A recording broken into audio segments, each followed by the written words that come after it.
Welcome to Speechless, the customer experience podcast that leaves us without words. From the amazing customer experiences that we've seen to those cringe-worthy experiences that we all know. We will look at all of these experiences and understand how people are treated by businesses and how people remember those businesses. We won't be mentioning any brands by name to maybe praise the worthy, but to also protect the guilty. I'm Matthew Storm, and I'm speechless. Hey, welcome back to Speechless. We are live on location in Las Vegas today with Justin Robbins. Say hello, Justin. How's it going? Hello, Justin. Man, it's good to be here. I'm happy we made this happen. I know, absolutely. I'm so honored to have you here, especially because Contact Center Week, or CCW, where we are, is about to kick off. We're Wednesday morning. We're about halfway through the week, and I think there's a lot of agentic stuff here. Have you heard that? I've heard the word. Is it agentic? Is that the word you're hearing? Every single press release has been it. I saw somebody last night, and they're like, so what's your take on all of the news? And agentic was my only response. It seems very agentic, yes. Well, it's deja vu is what it feels like. It is. From 2 years ago, from 3 years ago. Yeah, that's true. Different label. But different, kind of. Yeah, that's true. Well, you know, one of the things we like to talk about is what makes experiences speechless in our industry, where it either blows you away or frightens you considerably. And one of the things that I was doing in preparation for this is I just watched your new TED Talk. Yeah. Congratulations, by the way. It was very, very nice. Thank you. And it was all about brands that are building trust and how they do that. And it's just so fascinating to me how quickly, you know, a brand can either gain or lose my trust. And so, you know, maybe we start with the negative. Yeah. How do we get here? Why am I maybe potentially not trusting my airline, my bank, my utility, whatever? Why is that the case? Yeah, so I want to talk about trust from two perspectives, the customer's perspective, but also the employee perspective. And this is something that I've been researching now for the better part of a decade. And I'll say that most trust is not broken in that singular big moment. Most trust is broken kind of in the same way that the Grand Canyon was formed, slowly over time. And it's this constant erosion and disconnect between what is promised and what is practiced at every level of the organization that it's causing customers to pull back or to make other choices altogether. Sure. And it's having the same effect on employees as well. Sure. And first of all, maybe we take a step back. Tell me a little bit about your background a little bit, and how does that make you an authority on trust and customer experiences like this? Tell us a little bit about that. Yeah, if you don't know Justin already. So. Yeah, I don't know that I'm authority on trust, but I'm definitely curious about it. You know, my background, I'd say that my career has been lived in 3 acts. Is kind of where I feel like it is now. So the first part of my career was in operations. Started in contact centers a little bit during school. Really actually got into hospitality operations, so hotel general management, things of that sort. Ended my operations life in Hershey, Pennsylvania, where I led customer experience for 1-800-HERSHEY and a lot of what they did through their hotels, resorts, entertainment complex, things of that sort. Okay. So you got started in operations with a leaning to learning and development, and how do we make sure that what we write down on paper shows up in the everyday. Sure. Right? That would be the thread there. Sure. As Act 1 closed, I found myself at an organization called ICMI. ICMI had spoke at one of their conferences, and at the time they had a very large training and consulting practice globally. I stepped in to lead what they were doing in terms of developing new courses. There was actually professional certifications that people took 2 years learning the art of, whether it's contact center leadership, strategy, forecasting, right? All of the disciplines that we think of contact center. Sure. So I spent quite a bit of time working with those teams globally, and then moved into running their research practice, their content teams. I actually think that's the season where we met.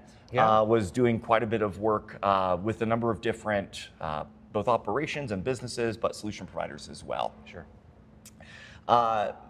As I moved into Act 3, I was at the spot in 2017 where I was thoroughly convinced, no offense to anybody who builds solutions watching this, I was thoroughly convinced based off of my own lived experience that most people who are building tools for professionals like me or the ones I served actually spent very little, if any, time immersed in and understanding their day-to-day. And I figured what better way than to understand whether that's true or not than from the inside.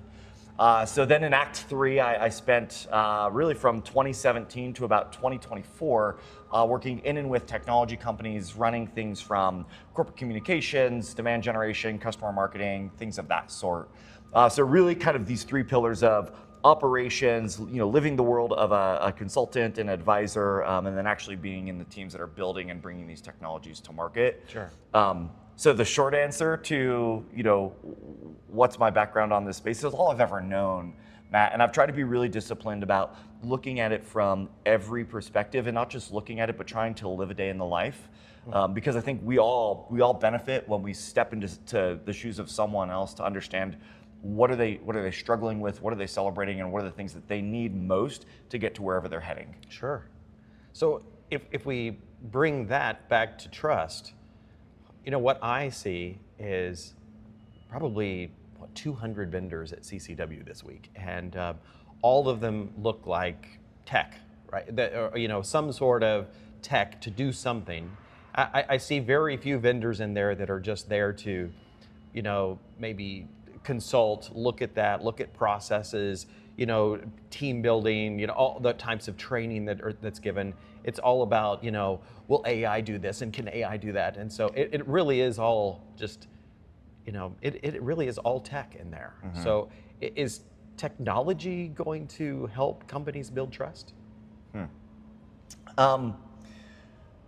So I have a couple thoughts and here's where I want to start. Is technology alone will not build or break trust.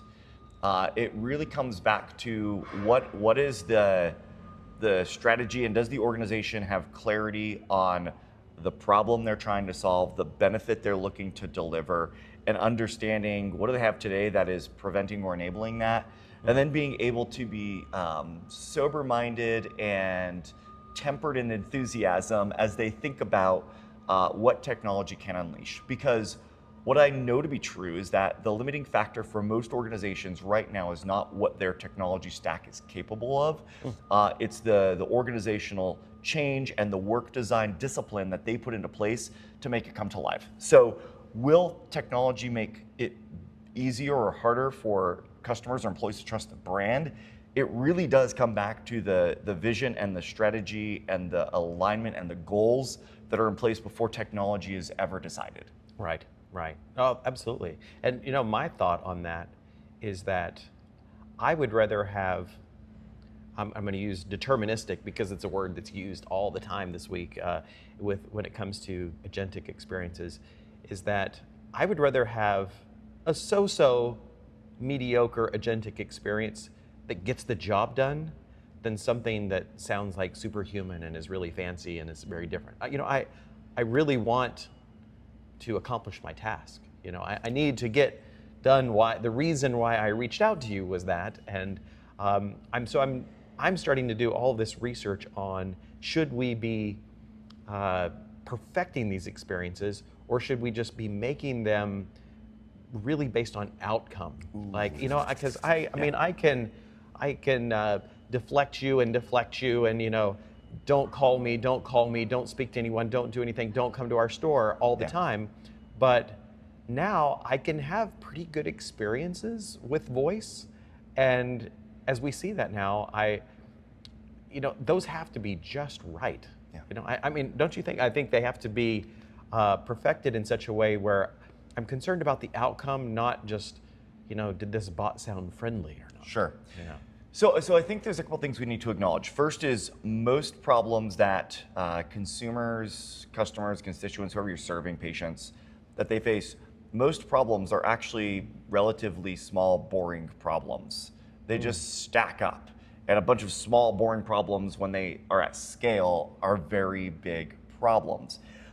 I think it's easy to minimize solving that little monotonous thing and go after the thing that's going to get attention or build you credibility in your organization. There's lots of reasons why people choose to pursue the grand endeavor versus the thing that's right in front of them.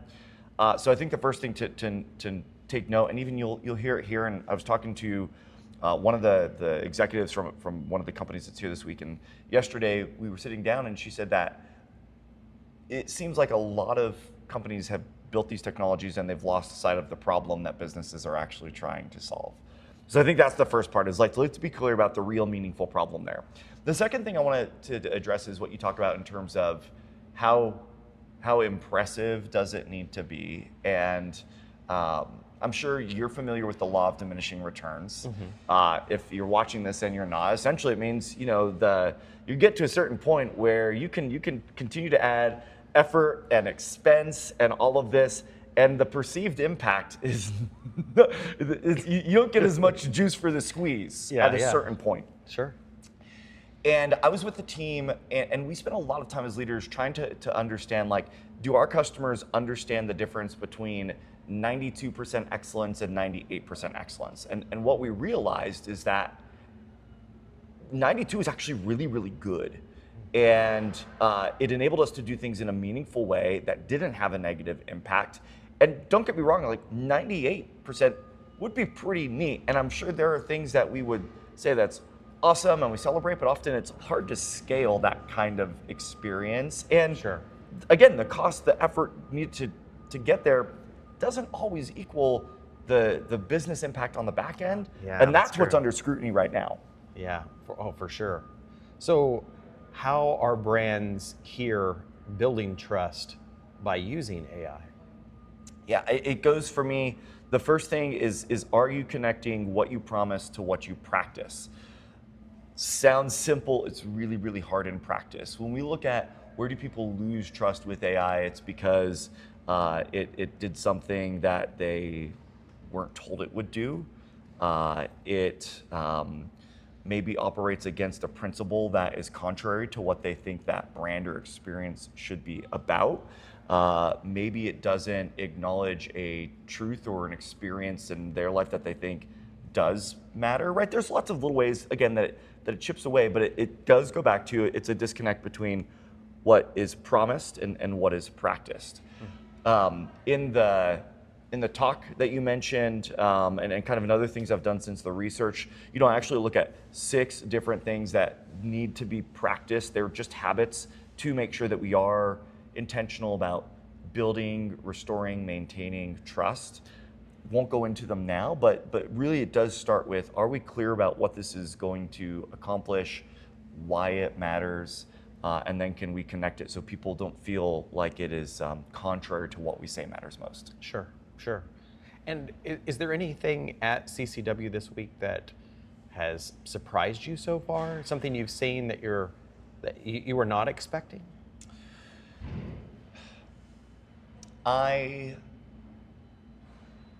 think the jury's still out on that for me, especially the room that you mentioned filled with all of the technology companies has yet to open, and so a lot of my impression of the week so far has been from the press releases, but it's also been from some of these anecdotal conversations. And what I say and I expect to see this week marked by is 3 things.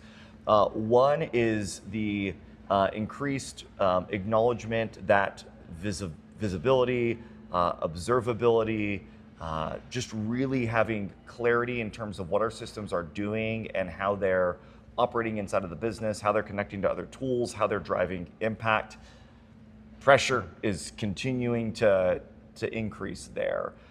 So I expect we'll see lots of organizations, and again, even in the announcements, a lot of it had less to do, hey, here's this new kind of add-on technology, and here's this thing that we're trying to get better visibility and clarity and control over these tools that we have available. Right. That's part 1. Part 2 is we continue to be in this phase where nobody really is paving the way. Nobody's kind of gone before, written the playbook and said, this is how we conquered the mountain. So expect to hear a lot of stories of organizations who are still learning and experimenting and having success, but I think I'd be surprised if I see above a single-digit percentage of organizations who would say that they're using these types of AI and agentic technologies and having predictable success at any type of scale. I think that's still a very small percentage, so I'd be surprised to see otherwise there. Sure. And then the third bit that ties a little bit into that is if you look at a lot of the messaging, I suspect we're going to see organizations continue to double down on business outcomes. And the thing that surprised me is organizations are talking a lot about it, but when I do kind of we'll say back channel checks on what's defensible aside from the one logo you put up, it gets really shallow really fast. So I think that's probably the other thing that's surprising to me is how common it is to see organizations talking about these business outcomes, when in reality, a lot of it's still very aspirational. Yeah. Oh, no. Very true. Very true. The thing that shocks me the most that I've seen is just that early in my career, I was solely focused on quality monitoring. And so I managed teams where we were listening to our call center agents and looking for consistency. Did you follow the script? Did you say this? Did you say the customer's name 3 times? Did you close the call this way? Did you start the call this way? And it was always to create this consistent experience. And what I've found is that AI, and especially generative AI, is extremely random in a nature that if I call a bot, and even the phone number for this conference, there's this phone number that you can dial and you can ask it questions about the conference, is that you and I could ask the exact same question with the exact same words, and to make it be more natural, it sometimes kind of mixes the answers up a little bit. I mean, maybe it says the same things, like, hey, what time does the party start tonight? And it's like, well, the party, it might say, well, the party is in this room, and it starts at 6 o'clock. But then whenever someone else calls that just says, the party starts at 6 o'clock, make sure you have your badge. Well, those were answering the question, but in completely inconsistent ways.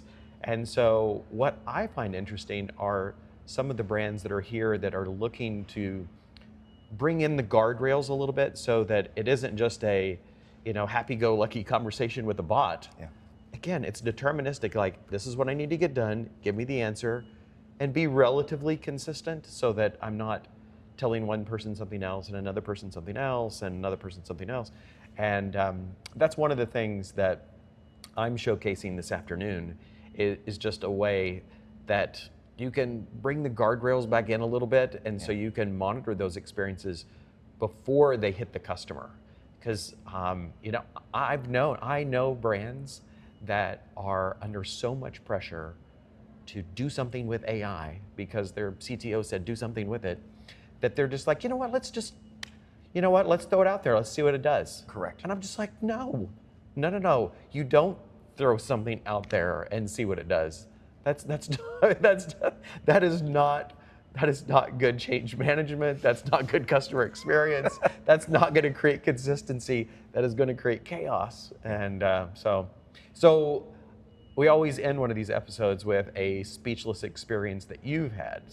So tell me a good or bad. What's something that you, the master of customer experiences, you're probably a very hard judge, right? And even your family probably, like mine, is very like, Matt, you're pretty picky. I'm like, well, yeah, because I know how the sausage is made, right? So what impresses you, Mr. Robbins, and what leaves you speechless? So in terms of impressed, I think consistency and attention to the little details always matters a whole lot. I am one of those people that if I see somebody's wearing a name tag, I'm always really intentional about using their name. So I'll give an example. This is funny. When I was thinking about this question, I was like, I'm going to share this. I don't know if this is legal or not, so I'm going to leave the details somewhat ambiguous here. Okay. I travel a lot. And my town is certainly growing in size, but the airport is not big by any means. And I am very,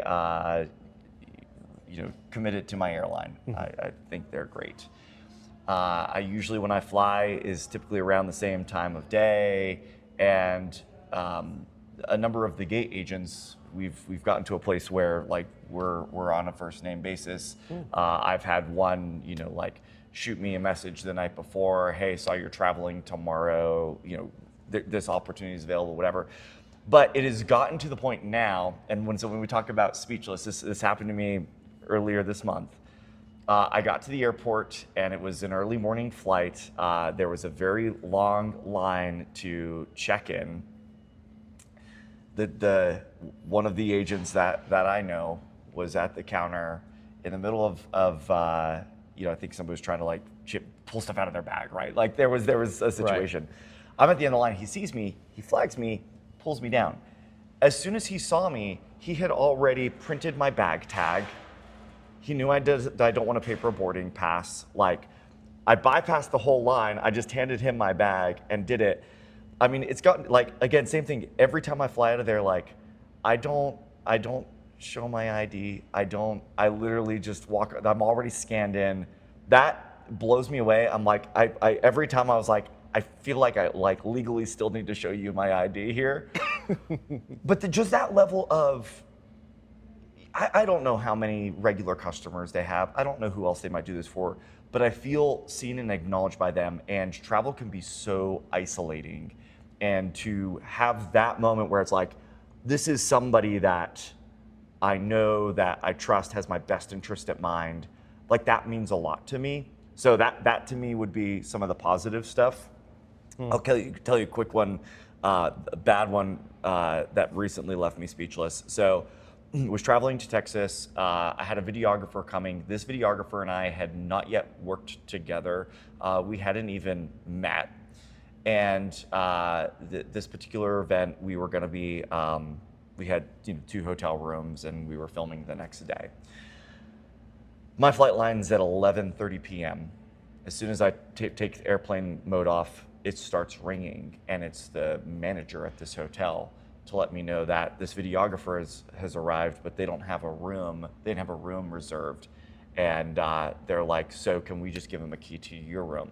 Well, my room was a room with a king size bed. They didn't have another room. And so they were like, hey, can you just like bunk with this person for the night? The answer is no. No, I'm not going to do that. Sure. Short story is they ended up settling, but that one actually, like that caught me off guard. Having been in hotels, I would have never approached the problem that way. And so that one to me was very much, they were going down what was easy and convenient for them in that moment and had no consideration for what the impact might have been to the guest. So that maybe would be an example of bad. Sure. Well, my story for this episode, I'll do the not so great speechless story, which is I have been extremely loyal to one car rental company for about 26 years. And I've rented cars with this company in, I don't know, maybe 10 or 15 countries, all over the US. And, I don't rent cars too much anymore, but what I find is on my last vacation, I was having an issue with the car. Something wasn't working. It wasn't just a sensor was keeping cruise control and collision assist and all this stuff, and I was getting all these errors in the car. And so I called the main phone number, and the first question that's asked is, are you a member of and I won't say the name, but the highest level of loyalty with this, are you part of this club? Press 1. And I was like, yes, I am, number 1. And so it immediately goes to an agent, and I'm just like, look, I'm driving this car, I'm in the middle of California, I'm having some issues. And they were like, well, do you have the rental agreement number? And I was like, no, you've got my phone number, and I also started in call center operations. I mean, 26 years ago, your caller ID gave the agent the information. And it's like in the one customer scenario that it would be almost required that they could look you up by their phone number. It was like, I really need your rental agreement number. And I was just like, I don't have that at all. I'm driving the car. And they said, well, if you don't have the rental agreement number, there is a car ID, and it is an alphanumeric number or an alphanumeric value on the keychain. I'm like, I repeated, I am driving the car right now. I am driving. Is that what you want me to look at? It's like, okay, I will pull over to give you, a 7-digit, alphanumeric value. Yeah. And I'm just like, how is my phone number not giving you the information about someone who's part of your elite club? Right. And, I'm thinking, wow, my bank can look up my information when I call, my utility, most people when you call, even my dentist office, right. It's like, hey, yeah, Mr. Storm, your appointment's next Thursday, right? But somehow, I don't know why, it's not possible. And I feel like that it's like a huge step back from something that forget AI, forget agentic experiences.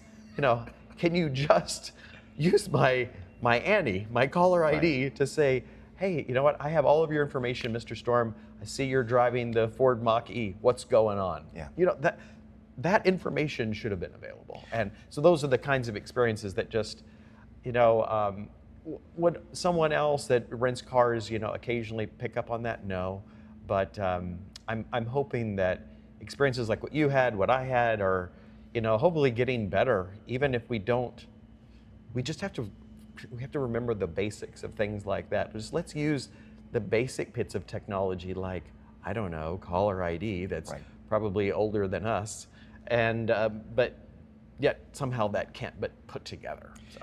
Well, and what shocks me about that, to kind of bring this full circle, is if we talk about what the technology in the room next to us is capable of, if we continue to have those blind spots or that blocked information, there's no way we can unleash the potential of it.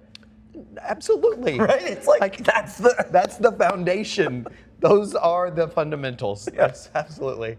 Well, I'm going to ask you a question. I cut you off guard here, maybe, but where does someone find you at CCW this week? Oh, out and about. I mean, I'm kind of going to be all over the place. I'm not in one spot set, but I would say the best way to find me at CCW this week is to maybe find me on LinkedIn, or if you're at CCW, in the app, and I'll be around for the next couple of days. Absolutely. Message Justin in the app, message him on LinkedIn, connect with him. He's here, I'm here around. I have a session today with one of our customers, Dominion Energy, at 12:30. You can attend my session. I'll be around. I'm going to be in the Amazon booth this afternoon. Come find one of us and say hello. Hopefully this will be all launched and ready to go. Hopefully maybe by when the West Coast is having breakfast about right now. Oh, look at that. It's perfect. Absolutely. So thank you, Justin, for being here. I appreciate it very much. No, thank you. And hope to see you at another place, wherever we fly next. The next insert city here, insert event here. Absolutely. Perfect. Thanks, everybody. We'll see you on the next episode of Speechless.